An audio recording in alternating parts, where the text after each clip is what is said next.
এক বাদশাহ ছিলেন প্রতাপশালী, নাম ছিলেন ইয়াজিদ বিন মুহাল্লাব, মুসলিম বাদশাহ। মালিক ইবনে দিনার রহমতুল্লাহ আলাইহির জমানায় বড় আল্লাহওয়ালা ছিলেন মালিক ইবনে দিনার, ওলামারা চিনেন। তো উনি ওনার দিকে একটু বাঁকা চোখে দেখছিলেন, বাঁকা চোখে। তো বাদশাহ ডাইকা জিজ্ঞাসা করছে, তুমি তো আমার রাজত্বেই থাকো, তুমি কি আমাকে চিনো না? বলছে অবশ্যই চিনি। বলছে তাহলে বাঁকা চোখে কেন দেখলা? তো বলল, শোনো, আমি তোমাকে তোমার চেয়ে বেশি চিনি। তো সে একটু আশ্চর্য বোধ করলো, আরে আমার চেয়ে, আমি আমাকে যতটুক না চিনি, এই লোকটা আমার চেয়ে আমাকে বেশি কি করে চিনে? বলছে বলো। আগের যুগের বাদশারা প্রতাপশালী ছিল, কিন্তু বেয়াদব ছিল না। কি ছিল না? বেয়াদব ছিল না। রাগ হয় না, পায়ে হাত রাখি। আজকাল তো মানুষ একটু ক্ষমতা পাইলে শুধু প্রতাপশালী হয় না, বেয়াদব হয়। আদব কায়দা হারায় ফেলে, ঠিক না? আদব কায়দা, কথা বলারও ঢং জানে না। তো বাদশাহ জিজ্ঞেস করলো, তুমি আমাকে আমার চেয়ে বেশি কিভাবে চিনো? তো আরো মালিক ইবনে দিনার রহমতুল্লাহ আলাইহি বলতেছিলেন, আমা কানা আউয়ালুকা নুতফা, তোমার উৎস কি বীর্য ছিল না? তোমার তৈরি তো বীর্য থেকে, ঠিক না? আরে কি সত্য তো? দুর্গন্ধময় নিকৃষ্ট একটা পানি থেকে। তো বলছে বালা, অবশ্যই। বলছে আখেরুকা জিফা, তুমি মরে গেলে ফুলন্ত ফাটন্ত দুর্গন্ধময় একটা লাশ হবে না? বলছে বালা, অবশ্যই। বলছে বাইনাহুমা তাহমিলু কাদিরা, এই দুইয়ের মাঝে তুমি আর আমি একটা পেশাব পায়খানা টুকরি, না টুকরি বোঝেন? টুকরি পেটের ভিতরে কি? আরে বলেন না, পেশাব পায়খানা না, বুড়িতে কি আছে? মনে হয় ভালো ভালো খাওয়ান আছে, পেশাব পায়খানাই তো, ঠিক না?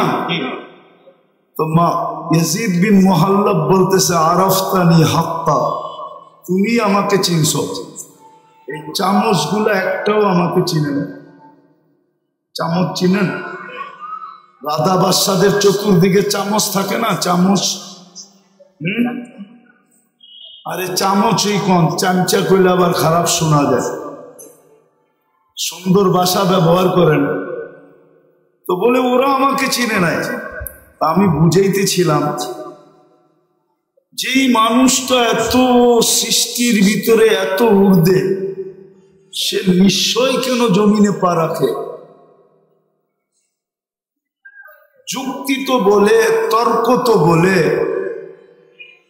বিবেক তো বলে, বুদ্ধি তো বলে, এমনকি বিদ্যা পর্যন্ত বলে যে সবচেয়ে পূর্ণতা নিয়ে ওই মানুষটাকে দুনিয়াতে আসা উচিত ছিল।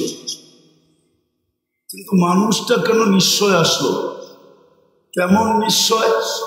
ফালা লাকা সিন্নুন তাক্তা, মার পাটের থেকে যখন আসে তো দাঁত থাকে না, কোত্থেকে কাটবে? ওয়ালা লাকা লিসানুন তানতিক, জিহ্বা থাকে কিন্তু বাক শক্তি থাকে না। ওয়ালা লাকা উযুনুন তাসমা, কান থাকে কিন্তু শ্রবণ শক্তির কার্যকারিতা থাকে না। ওয়ালা লাকা আইনুন তানদুর, চক্ষু থাকে কিন্তু দৃষ্টি শক্তির কার্যকারিতা থাকে না। ওয়ালা লাকা আকলুন তুমাইয়িজ, মগজ থাকে কিন্তু ভালো মন্দ বোঝার ক্ষমতা থাকে না। ওয়ালা লাকা কলবুন তাতাফাক্কার, দিল থাকে কিন্তু চিন্তা কি জিনিস সে জানে না। ওয়ালা লাকা ইয়াদুন তাফতিশ, হাত থাকে কিন্তু কর্ম তো দূরের কথা, ধরারই ক্ষমতা থাকে না। ওয়ালা লাকা রিজলুন তামশি, পাও থাকে কিন্তু চলার ক্ষমতা থাকে না। কুনতা সগীরা, বড় ছোট থাকে, বড় ছোট। আফসোস তো এইখানেই হয়, যুবক যৌবন পেয়ে আল্লাহকে ভুলা যায়। ভাবি না যে মাত্র 5-6 পাউন্ডের ছিল, ঊর্ধ্বে 7 পাউন্ড, ঊর্ধ্বে 10 পাউন্ড, 10 পাউন্ডের উপরে বাচ্চা হয় না। আর 10 পাউন্ড যেই বাচ্চা, সে নর্মালও জন্ম নেয় না, তাকে সিজার করতে হয়। কেননা 10 পাউন্ডের বাচ্চা নর্মাল আসতে পারে না, তাকে সিজার করা ব্যতীত আনা যায় না। তাহলে 10 পাউন্ড। কিন্তু যুবক তো ভাবে না যে আমি একদিন 10 পাউন্ড ছিলাম। আল্লাহ তো এটাই বলে, আমা কুনতা সগীরা, তুই ছোট ছিলি। আমা কুনতা যায়ীফা, তুই কি দুর্বল ছিলি না? মার পেটের থেকে আসে তখন কেমন দুর্বল, কিন্তু বড় হইতে দেরি। অতীত বলতে তো দেরি করে না যে অতীতে আমি ছিলাম কি। কে আমাকে এত ওজন বানাইলো? 70 কেজির ওজন আমাকে কে বানাইলো 10 পাউন্ড থেকে? এটা তো ভাবে না। তো নিশ্চয়ের চিত্র দেখাইতেছি যে ছোট ছিল কতটুকু, ওয়েট ওজন ছিল কতটুকু, দুর্বল ছিল কেমন। কুনতা জাহিলা, তুমি বড় অজ্ঞ ছিল, অজ্ঞ। এই নিশ্চয় মানুষ কেন আসে? আবারও বলতেছি, অথচ সৃষ্টির সেরা আল্লাহ মানুষকে একটা মেসেজ দিতে চান, মেসেজ। এই জন্য নিশ্চয় নিয়ে আসছেন। কেনটা এই মেসেজটা কোনো সৃষ্টির দরকার নাই, কোনো সৃষ্টির এই মেসেজের প্রয়োজন নাই। প্রয়োজন নাই কেন এটাও বুঝাইতেছি। কোনো সৃষ্টির ভোগ অধিকার নাই। সৃষ্টি ভোগ যদি করেও তাহলে মানুষের জন্য করে। সৃষ্টি বাঁচে যদি মানুষের জন্য বাঁচে। সৃষ্টির অস্তিত্ব মানুষের জন্য। মানুষ না হইলে এই সৃষ্টির দরকার ছিল না। সূর্যের আলো দরকার ছিল না, চাঁদের কিরণও দরকার ছিল না, নদী প্রবাহমান হওয়াও দরকার ছিল না, সমুদ্রের তরঙ্গ মারাও দরকার ছিল না। এটা খোলার সময় এখন নাই। আর এই হইহুল্লার ভিতরে যে বুঝে আসবে এমনও না, যদি খুলিও তাইলে বুঝে আসবে না। এটার জন্য খুব নির্জনতা চাই, খুব ধ্যান চাই, তাইলে হয়তো বুঝে আসতে পারে যে সব সৃষ্টি মানুষের জন্য। সব সৃষ্টি মানুষের জন্য। মানুষ না হইলে কিচ্ছু হতো না, কিচ্ছু প্রয়োজনও ছিল না। তো যেটা বুঝাইতেছিলাম, মানুষ নিশ্চয় আসে কেন?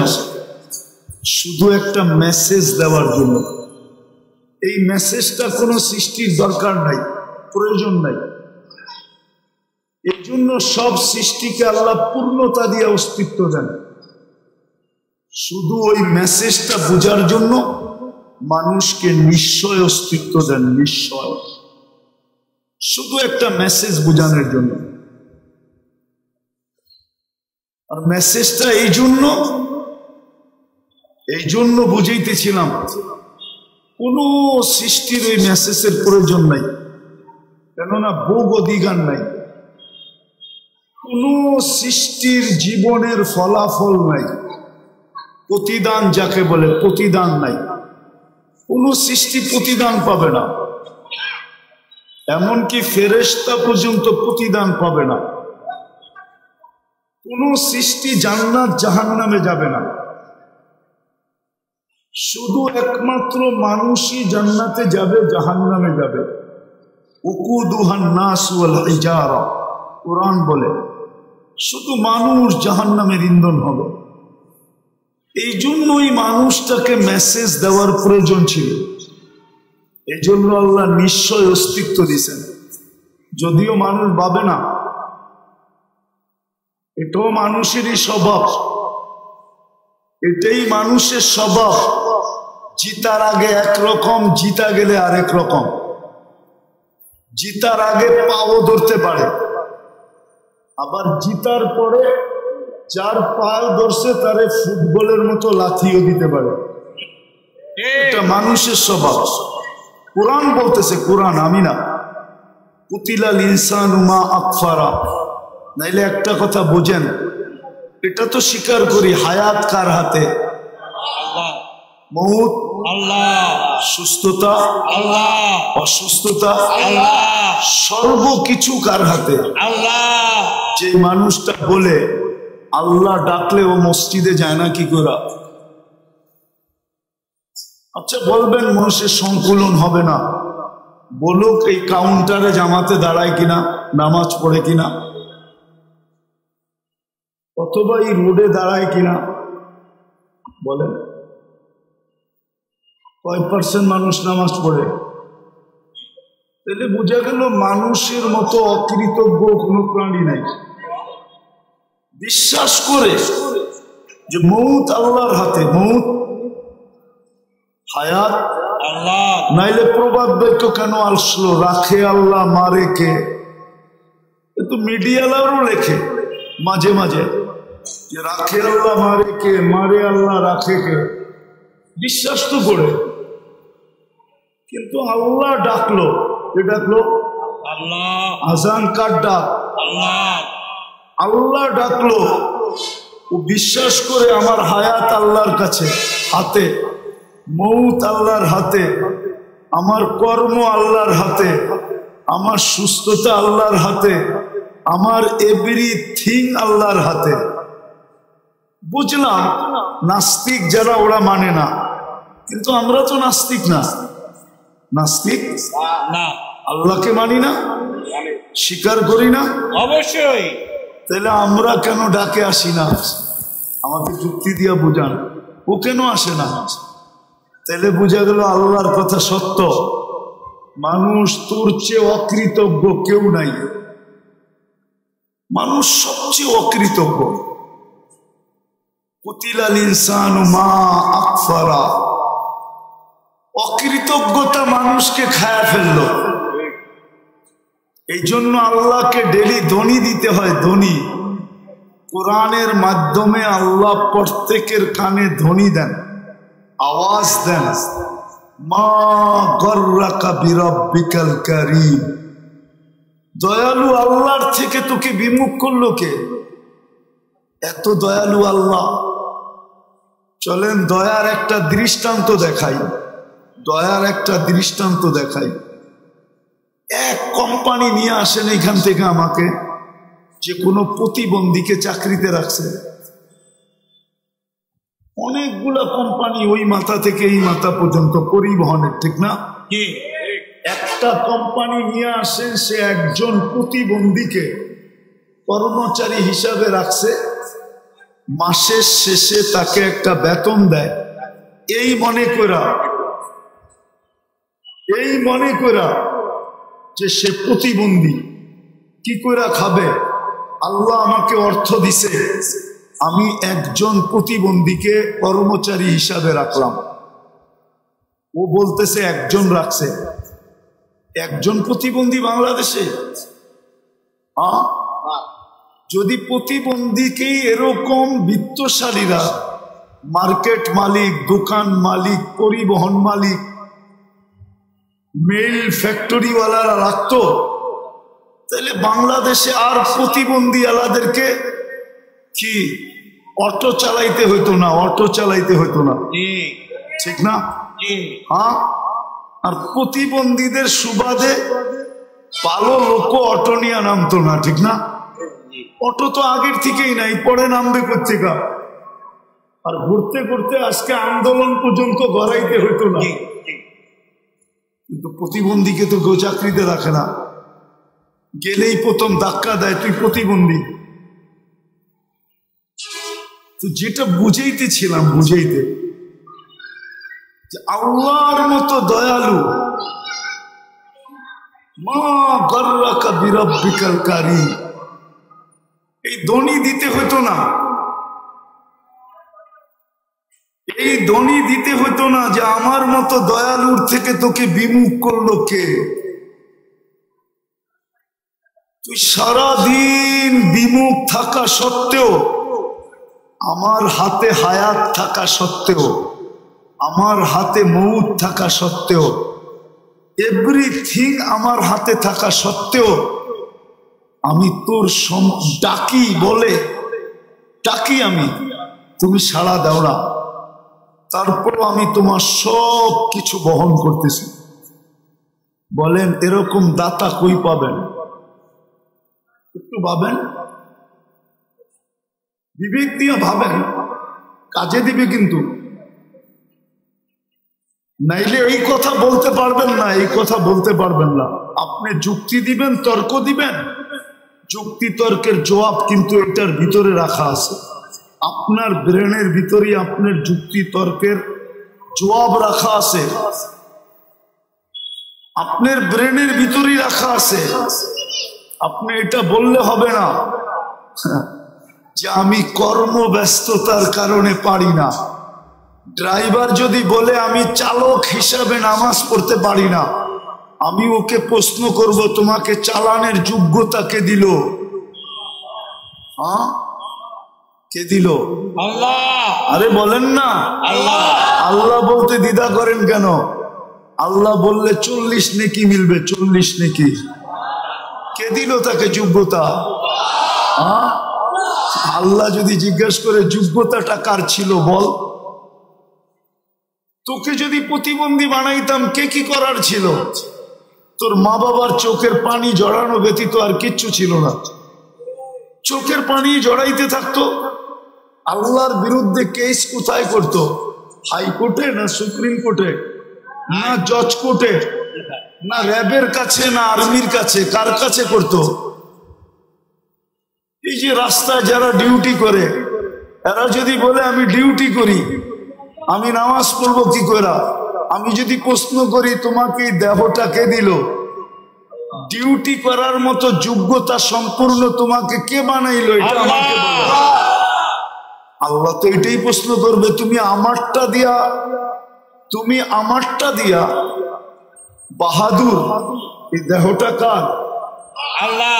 আচ্ছা, যুবক বাহাদুর কার যৌবন দিয়া? হ্যাঁ, কি বলেন না? আল্লাহ। সুন্দরী মডেলিং কার সৌন্দর্য দিয়া? হ্যাঁ, সৌন্দর্যই তো লাগে মডেলিং এর জন্য, ঠিক না?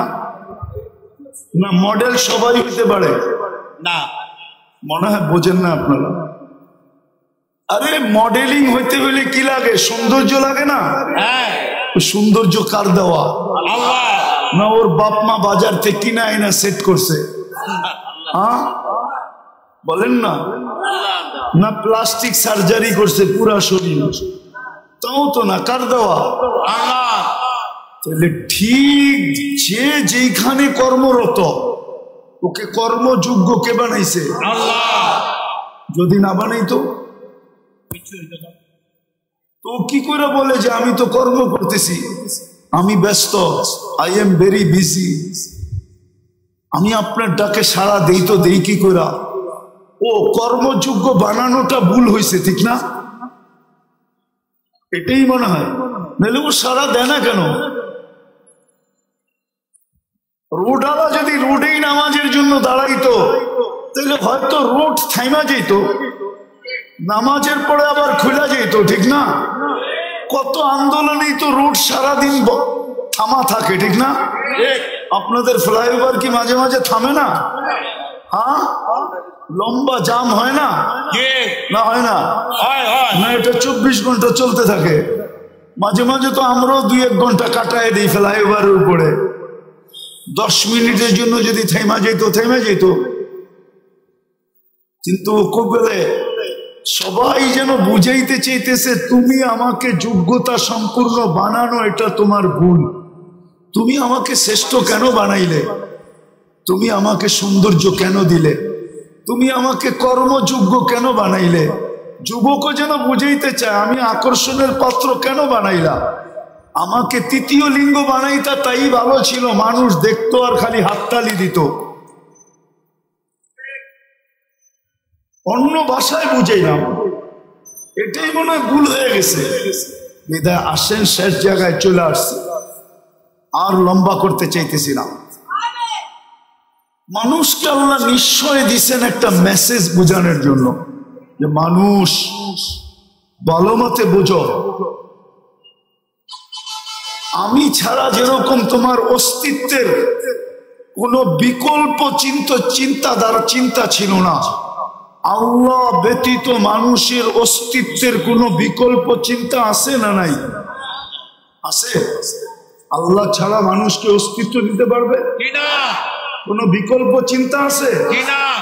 আল্লাহ বলে আমি ছাড়া যেরকম তোমার অস্তিত্বের বিকল্প চিন্তা নাই, আমি ছাড়া যেরকম তোমার পূর্ণতার বিকল্প কোনো চিন্তা নাই, চিন্তাধারা নাই, যে মানুষকে যদি আল্লাহ শারীরিক পূর্ণতা না দিত, না দেন, তাহলে দুনিয়ায় আসার পরে টাকার বলে যদি পূর্ণতা নিতে পারত, তাইলে বহুত প্রধানমন্ত্রীদের ঘরেও এরকম বাচ্চা কাচ্চা আছে যেটা মার পেটের থেকে পূর্ণতা নিয়ে আসে নাই, কিন্তু প্রধানমন্ত্রীর টাকার পাহাড় থাকা সত্ত্বেও উনি দুনিয়াতে ওনার ঘরের বাচ্চার পূর্ণতা নিতে পারেন নাই।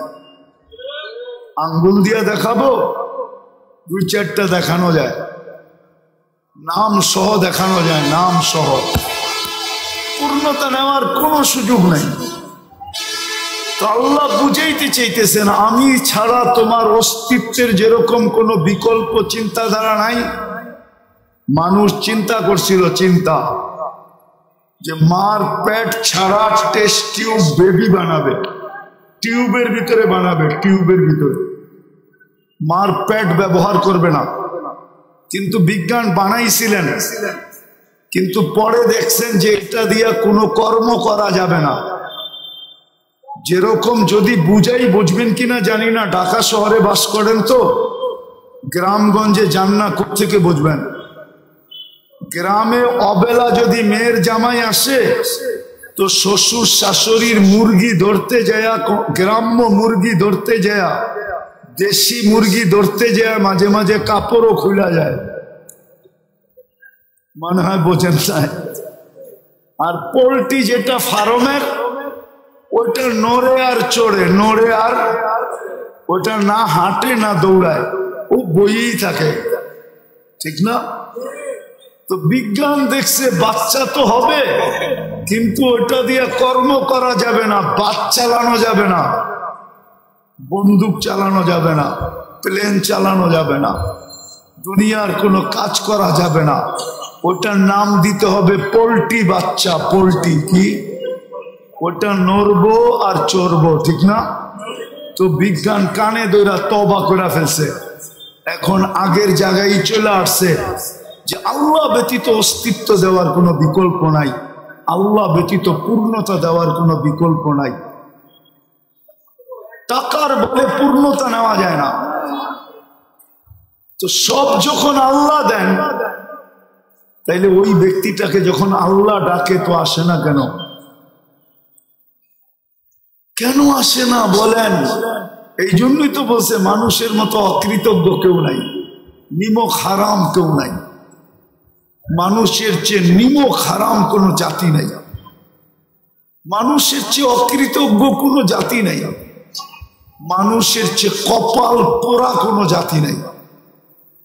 বরং দেখা যায় মাঝে মাঝে কিতাব ঘাটলে দেখা যায় মানুষের চেয়ে নিকৃষ্ট কেউ নাই।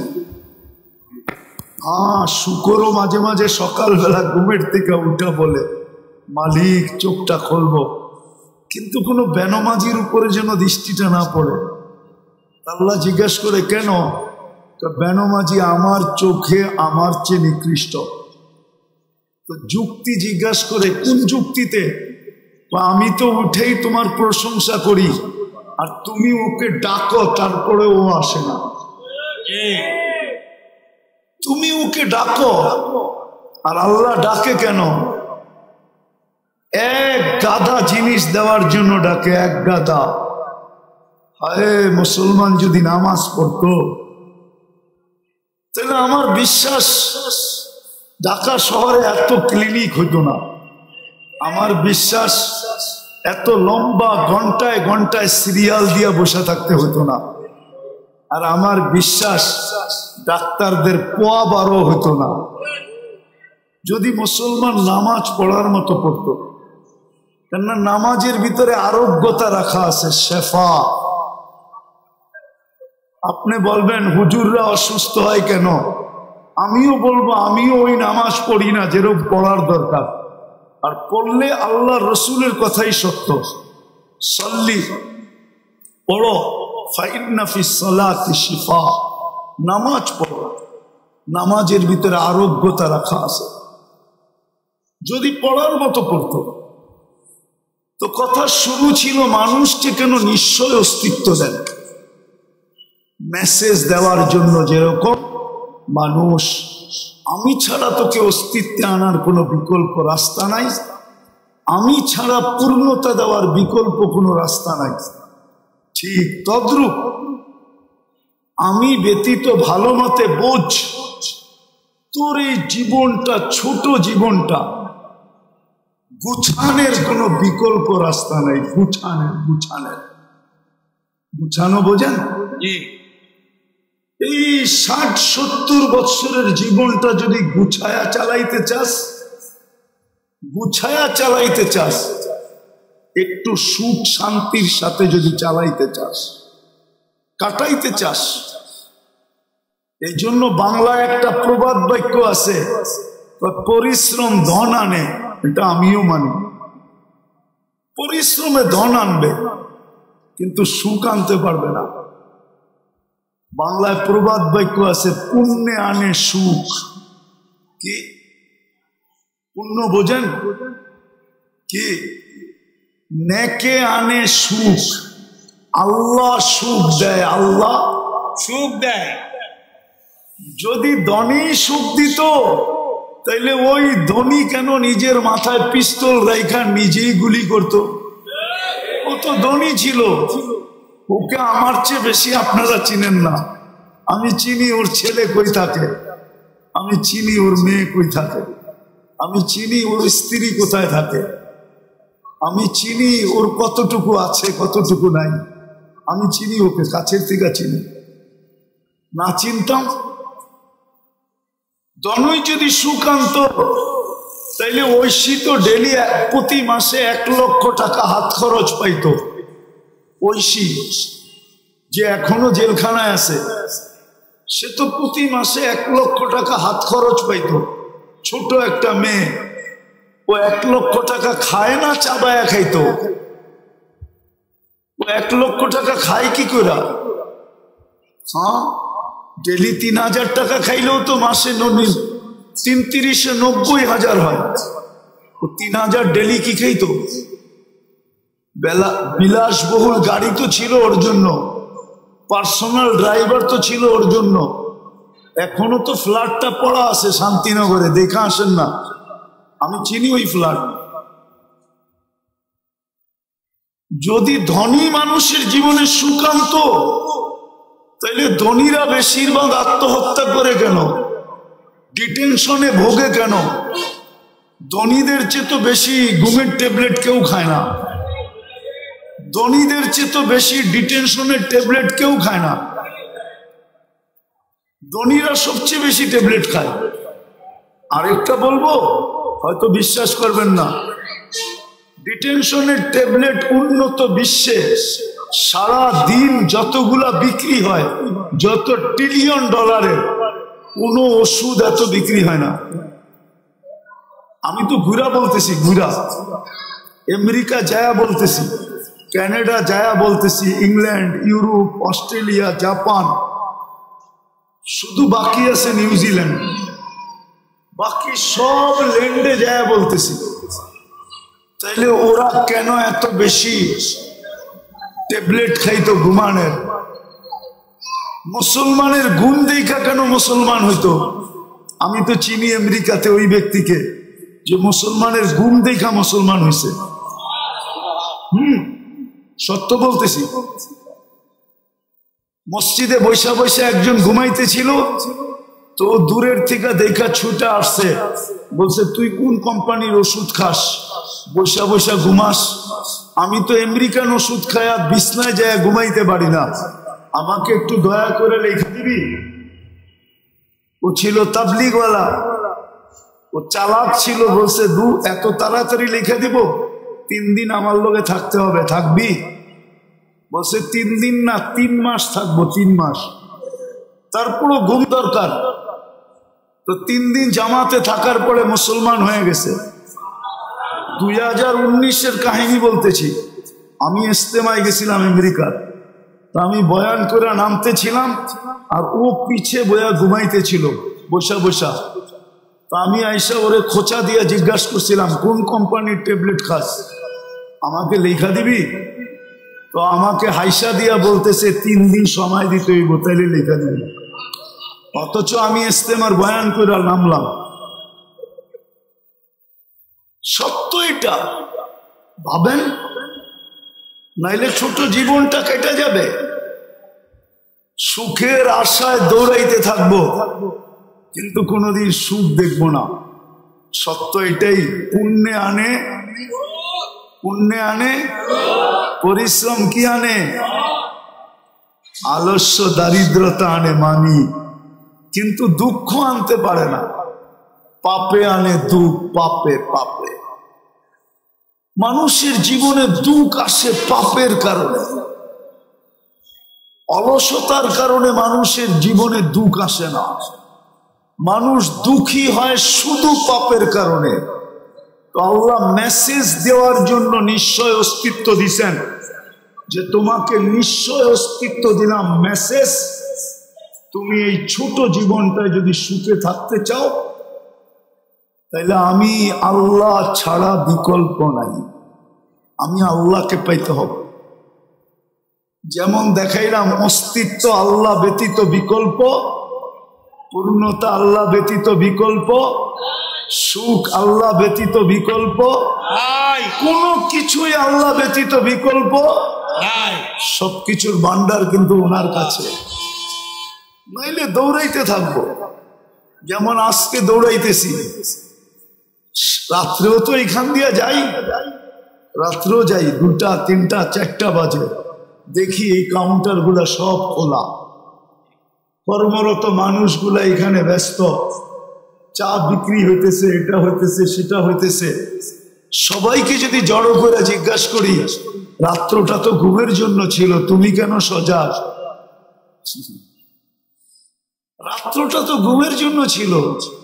রাত্রের 1 ঘন্টা ঘুম দিনের 5 ঘন্টার ঘুমের সমান হয় না। ওয়াজআলনা লাইলা লিবাসা ওয়াজআলনা নাওমা সুবাতা। রাত্র বানানো হয়েছে ঘুমের জন্য, দিন বানানো হয়েছে ওয়াজআলনা নাহারা মাআশা।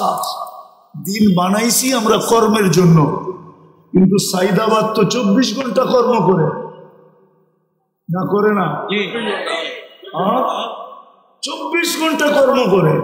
যদি জিজ্ঞাসা করি কর্ম করো কেন, আচ্ছা বলেন, লাউড স্পিকার বাইরেও খোলা আছে, শীত তো শুরু হয়ে গেল, ঠিক না? 2 দিন পরে কনকনে হবে, ঠিক না? এই কনকনে শীতের রাত্রে ল্যাব গায়ে দিয়া 2 জনে ঘুমানো সবচেয়ে মজা। 2 জন বলছি, কিন্তু ল্যাব গায়ে দিয়া 2 জনে ঘুমানো সবচেয়ে মজা, না সাইদাবাদের কাউন্টারে বইয়া টিকিট বেচা মজা? মানুষ হিসাবে বলেন কোনটা মজা? হ্যাঁ,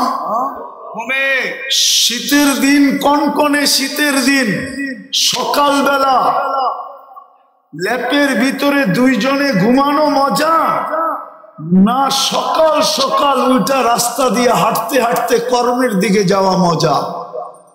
কোনটা মজা? আরে বলেন না। ঘুমে মজা, কিন্তু ওকে যদি জিজ্ঞেস করি, ও বলবে সুখের জন্যই তো এখানে বসে আছি। কিসের জন্য? সুখের জন্য। তো সুখ ছাইরা সুখের জন্য বসে আছে। আপনি আমাকে যুক্তি দিয়া বুঝান, এটা কোন যুক্তি? সুখ তো মিলে না, সুখের আশাই তো ছুটতেছে। শীতের দিন তো সকালবেলা ফজরের পরে দেখি, আমি তো খিলগাঁই থাকি, ঢাকা শহরেই থাকি, রাস্তাগুলার ভিতরে মানুষের স্রোত যখন দেখি সকালবেলা, তো নিজের মনটাই বলে হায় সুখের আশায় সুখ ছাড়া কনকনে শীত গায়ে নিয়া ছুটতেছে সবাই, কিন্তু সুখ তো এখানে নাই। মানুষকে আল্লাহ এই মেসেজ দেওয়ার জন্য নিশ্চয় অস্তিত্ব দিচ্ছেন। মানুষ বুঝ, তোকে নিশ্চয় অস্তিত্ব দিলাম, পূর্ণতা আমি ছাড়া বিকল্প কোনো রাস্তা নাই, অস্তিত্ব আমি ব্যতীত বিকল্প কোনো রাস্তা নাই, তোকে স্বয়ং সম্পূর্ণ করা আমি ব্যতীত বিকল্প কোনো রাস্তা নাই। বিজয় তোর দিলের ভিতরে কাত, এই ছোট জীবনটাও সুখী হওয়ার জন্য আমি ব্যতীত বিকল্প কোনো রাস্তা নাই। এই জন্য আল্লাহ মেসেজ দেওয়ার জন্য নিশ্চয়। দ্বিতীয়টাও বুঝাইতেছি, শেষ জায়গায় চলে আসছি, দ্বিতীয়টাও শেষ জায়গায় চলে আসছি, দ্বিতীয়টাও বুঝাইতেছি। এই জীবনটাই তো জীবন না, 60-70 বছর, তারপর চলে যেতে হবে। যেটা চিরদিন, ওইখানেও যদি সুখ পাইতে চাই, আর যদি বলি প্রবাদ বাক্য, নগদ যা পাও হাত পেতে নেও, বাকির খাতায় শূন্য থাক, তাইলে আপনাকে বুঝায় কোনো লাভ নাই। ইনশাআল্লাহ আপনি একদিন সচক্ষে দেখবেন যে বাকির খাতায় শূন্যই আছে, আপনার প্রবাদ বাক্যই থেকে যাবে। এই জন্যই কোরআন বলছে আফা হাসিবতুম আন্নামা খালাকনাকুম আবাস। ও মানুষ, কোন সৃষ্টি যদি অনার্থক সৃষ্টি না হয়, তাহলে তোর মতো সৃষ্টির সেরা মানুষটা অনার্থক হয় কি করে? যাকে আমি সৃষ্টির ভিতরে সবচেয়ে সৌন্দর্য দিলাম, ওটা অনার্থক হয় কি করে? যাকে সৃষ্টির ভিতরে সবচেয়ে সুন্দর গঠন দিলাম, ওটা অনার্থক হয় কি করে? যাকে আমি দুনিয়াটা হাতে উঠায়া দিয়া দিলাম, ওটা অনার্থক হয় কি করে? যাকে দুনিয়ার আধিপত্য দিলাম, সেটা অনার্থক হয় কি করে? সর্বশেষ যেই মানুষটাকে আমি খলিফা, আমার প্রতিনিধি হিসাবে ঘোষণা দিলাম, ওটা অনার্থক হয় কি করে? যেই মানুষটাকে জন্ম নিতে দেরি, সৃষ্টি শ্রেষ্ঠ সৃষ্টি, मिले खाक में अहले शाह कैसे कैसे, जमी खा गई नौजवान कैसे कैसे, अजल ने न छोड़ा किसरा न दारा, उसी से सिकंदर सा फाते भी देहारा, हर एक लेके क्या क्या हसरत सुधारा, पड़ा रह गया यही ठाट सारा। ঐতিহ্য পড়া থাকবে, ঐতিহ্য। সোনার গায়ে ঐতিহ্য পড়া আছে, লালবাগ কিলায় ঐতিহ্য পড়া আছে, আহসান মঞ্জিলে ঐতিহ্য পড়া আছে, বিক্রমপুরে ঐতিহ্য পড়া আছে, রাজবাড়িতে ঐতিহ্য পড়া আছে, হাজারো ঐতিহ্য পড়া আছে, হাজারো ঐতিহ্য পড়া আছে। এখনো গণভবন পড়া আছে, গণভবন ঐতিহ্য পড়া আছে। আল্লাহ বলে, কবিও বলে ঐতিহ্য পড়া থাকবে। ছোটবেলা অনেক বাস কোম্পানি দেখতাম, যাদের নাম এখন পর্যন্ত একটাও নাই, শুধু একটা আছে, ঈগলের কিছু বাস এখন দেখা যায়, বাকি পুরান কোম্পানির একটাও নাই, শুধু ঈগলটা দেখা যায়। ছোটবেলার বাসের কোম্পানির কথা বলতেছি। বড় দাপট ছিল, বড় দাপট ছিল। রাগ হয়ে যাবেন বললে? না, পরিবহন রাগ হয়ে যাবে। বলবো, পরিবহন গুলার ব্যবহারে মনে হয় এরা যাত্রীকে বিনা পয়সায় নিয়ে যায়, বিনা পয়সায়। এরকম রাব ব্যবহার করে কাউন্টার থেকে নিয়া, পায়ে হাত দিয়া বলতেছি, রাগ হয়েন না, কন্ট্রাক্টর থেকে নিয়া সবাই এরকম রাব ব্যবহার করে, মাঝে মাঝে মনে হয় বিনা পয়সায় নিয়ে যায় কি, কিন্তু আসলে এদের পরিবহন চলে তো জনগণের মাধ্যমে, ঠিক না? জনগণ যদি বলে আমরা 11 নম্বর পরিবহন ব্যবহার করব, আজকের থেকে কোনো পরিবহনই ব্যবহার করব না, 11 নম্বর চিনেন? দুর্মিয়া এটাও চিনেন না, ঠিক না? এই দুইটা পাও, এটা হলো 11 নম্বর। 11 নম্বর 11 নম্বর পরিবহন ব্যবহার করব, আর কোন পরিবহনই ব্যবহার করব না। তাইলে দেখেন আপনাদের জনগণের পাও ধরে কেমনে। রিক্সাওয়ালারা যদি ব্যবহারই না করেন, ঢাকা শহর কত বড়, কিন্তু আমরা অলস হয়ে গেছি বিদায় 5 টাকার ভাড়া 50 টাকা দেওয়া যায়, ঠিক না? 20 টাকার ভাড়া 100 টাকা দেওয়া যায়, ঠিক না? হ্যাঁ, এই জন্যই তো আমরা অসুস্থ। সব ফার্মের মুরগি হয়ে গেছে, 1 কিলো হাঁটতে পারে না, ঠিক না? হ্যাঁ, তো যেটা বুঝাইতেছিলাম, দুনিয়াটা চলবে না আল্লাহ পাওয়া ছাড়া। লেখালাম এই জন্যই আপনাকে নিশ্চয় অস্তিত্ব দেয়। মেসেজ, এটা মেসেজ। আল্লাহ ছাড়া তোমার এই দুনিয়ার ছোট জীবনটা চলবে না। একটা কাহিনী শোনাবো,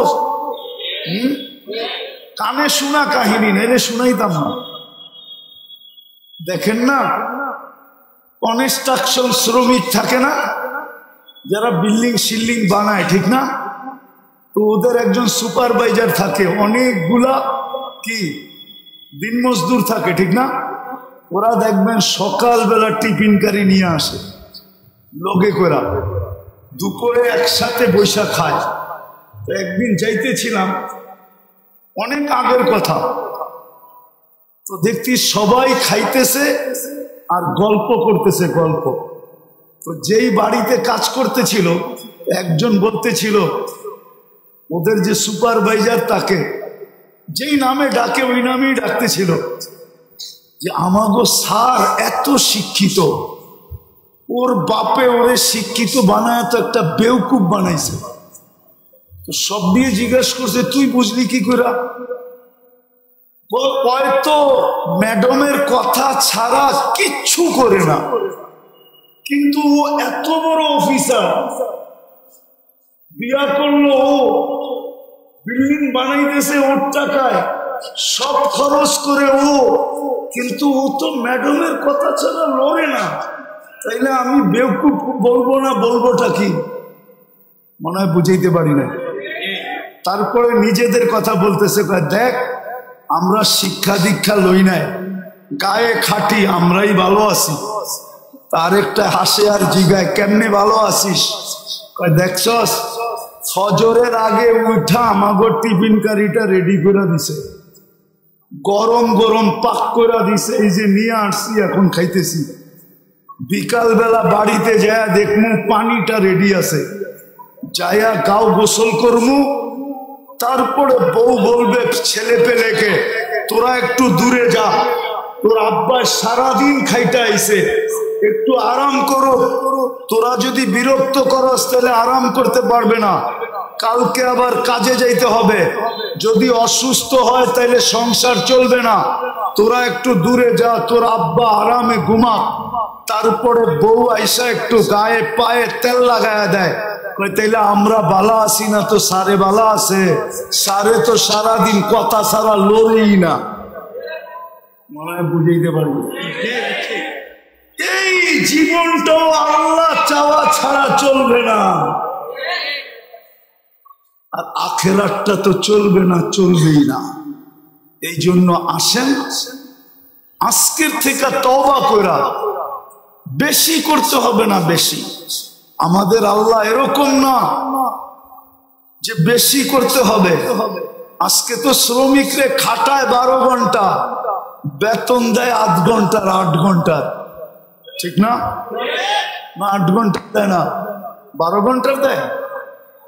নাইলে এত আন্দোলন বেতনের লেগে কেন হয়? মালিক পক্ষ মনে করে আমি তো বিল্ডিং মাত্রই নিউ ইয়র্কে একটা বানাইলাম, আর বাকি তো কানাডা রয়েই গেল, অস্ট্রেলিয়া রয়ে গেল, ইংল্যান্ড রয়ে গেল, নিউজিল্যান্ড রয়ে গেল, জাপান রয়ে গেল, দুনিয়ার বড় বড় জায়গায় বিল্ডিং বানানো রয়ে গেল। তোকে এত বেতন দিব কেন? আমি আগে বিল্ডিং বানাই, ঠিক না? তাইলে শ্রমিকের আন্দোলন হইতো কেন? মালিক পক্ষ যদি মনে করত যে শ্রমিকের মাধ্যমে আমার এই অবস্থান, শ্রমিক না হইলে তো আমার এই অবস্থান হইতো না। শ্রমিক যদি না পাইতাম তো আমি ফ্যাক্টরি খুলতাম কোত্থেকে? শ্রমিক যদি না হইতো আমি পরিবহন চালাইতাম কোত্থেকে? সে যদি শ্রমিককে এহসান মোহসেন মনে করত তাইলে তো শ্রমিকের উপরে নির্যাতন হইতো না, শ্রমিক আইনের প্রয়োজন ছিল না। রাগ হয় না মালিক পক্ষ আবার? তো যেটা বুঝাইতেছিলাম আল্লাহ পাওয়া ছাড়া আমাদের জীবনটা চলবে না। আল্লাহ বেশি চান না। আল্লাহকে রাজি করা অনেক সহজ। শুধু একটা জিনিসই যদি আজকে করতে পারি, প্রথমে যদি তওবা করতে পারি, নিজেকে তওবায় অভ্যস্ত বানাইতে পারি যে আমি সকাল বিকাল যখনই মনে উঠবো তখনই মুখ দিয়া বলবো আল্লাহ আমার তওবা, আল্লাহ আমি তওবা করলাম। আল্লাহ তওবা খুব পছন্দ করেন। দ্বিতীয়, এই উম্মতের জন্য বেশি কিছু করতে হবে না, 5 করলেই যথেষ্ট। পারবেন করতে? পাক্কা পারবেন? নামান। আর একটা পরিবেশকে টিকায় রাখতে হবে, তাইলে দেখবেন আমরা সমস্ত বিপর্যয়ের থেকে বেঁচে থাকবো।